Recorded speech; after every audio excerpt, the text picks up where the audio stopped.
Hello guys, আজকে এখন বাজে 8:30, রাত 8:30। কাটোয়া স্টেশন, বিশ্বকর্মা পুজো আছে, যার জন্য এত কিছু সাজিয়েছে। ঠিক আছে, হেভি লাগছে স্টেশনটা দেখতে।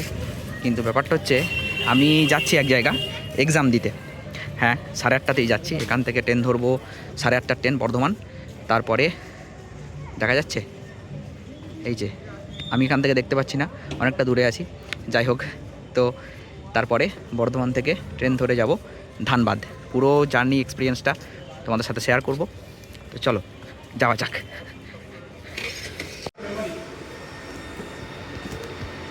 টিকিট কাউন্টার,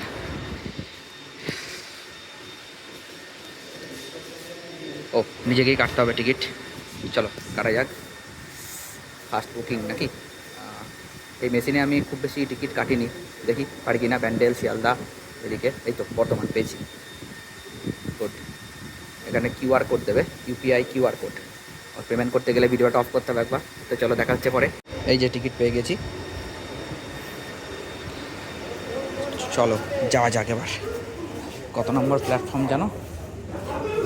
5 নম্বর প্ল্যাটফর্ম। বাহ, অ্যাক্সেলেটারটা চালু আছে, এটা আমার একটা ভাগ্য ভালো। চলো, থ্যাংক ইউ ভাই। খুব কমের ভাগ আমি আসি আর এক্সেলেটার চালু থাকে। আজকে আমার কপাল ভালো আছে সত্যি।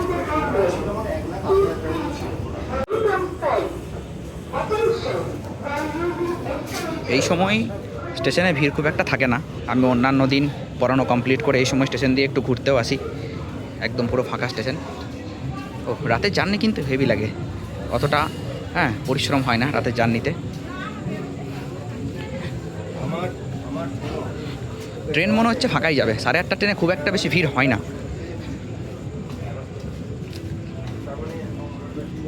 স্টেশনের ওয়েদারটা দেখো, জাস্ট দারুণ। বিশ্বকর্মা পুজোর দিন, ঠিক আছে, কী আর করবো, এই দিন আমাকে পরীক্ষা দিতে যেতে হচ্ছে। কপাল খারাপ ভাই, কপাল খারাপ। আমি মাইক্রোফোন ইউজ করছি না, ফোনের এমআইসি থেকে রেকর্ড হচ্ছে। জানি না ভয়েস কেমন আসবে।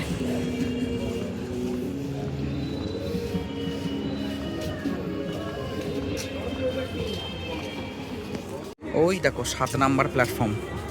7 নম্বর প্ল্যাটফর্মে দিয়েছে ট্রেন, দেখা যাচ্ছে? দাঁড়াও দেখাই। ওই দেখো 7 নম্বর, দেখেছো? 7 নম্বর প্ল্যাটফর্মে ট্রেন আছে। চলো যাওয়া যাক।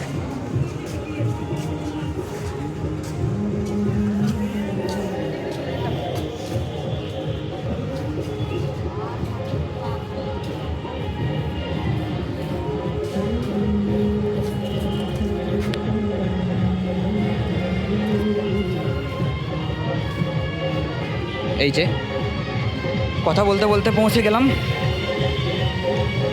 আলাদাই মজা ভাই, চারিদিকে বিশ্বকর্মা পুজো, আলাদাই। দেখো জাস্ট ওয়েদারটা দেখো, পুরো ফেস্টিভ সিজন। বিশ্বকর্মা পুজো এলেই কিন্তু দুর্গাপুজো একটা ফিল হয় যে দুর্গাপুজো আসছে এবার। আচ্ছা, আমি কথা বলতে বলতে প্ল্যাটফর্ম নাম্বারটা ভুল দেখেছিলাম। আসলে ট্রেনটা 7-এ নেই, ট্রেনটা 6-এ আছে। ঠিক আছে, এটা 6 নম্বর প্ল্যাটফর্ম, 7-এ নেই, 6-এ আছে। ও, ট্রেন পুরো ফাঁকা।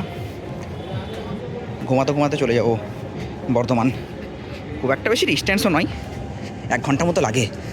তো যাদের ধানবাদ সিট পড়েছে পরবর্তী কোনো এক্সাম, আর যারা মোটামুটি বর্ধমান বা কাটোয়া থেকে যাচ্ছ, তাদেরকে একটু গাইড করতে পারবো অন্তত এই ভিডিওর মাধ্যমে। কোথায় যাবে। আর আমি রুম বুকিং করিনি ওখানে গিয়ে আমি স্টেশনের কোনো ওয়েটিং রুমে থাকবো ভাবছি। জাস্ট 3 ঘন্টার ব্যাপার, 2টোর সময় ট্রেন ঢুকবে আর আমাকে 6টার সময় বেরিয়ে যেতে হবে। ওকে, তো চলো ট্রেনে ওঠা যাক। এই যে ট্রেনে উঠে পড়েছি, পুরো ফাঁকা ট্রেন। তো এরপরে বর্ধমান থেকে কোন ট্রেনে যাব, ঠিক আছে, কোথায় গিয়ে থাকবো, সেগুলো জানতে গেলে পরের ভিডিও দেখতে থাকো। বাই।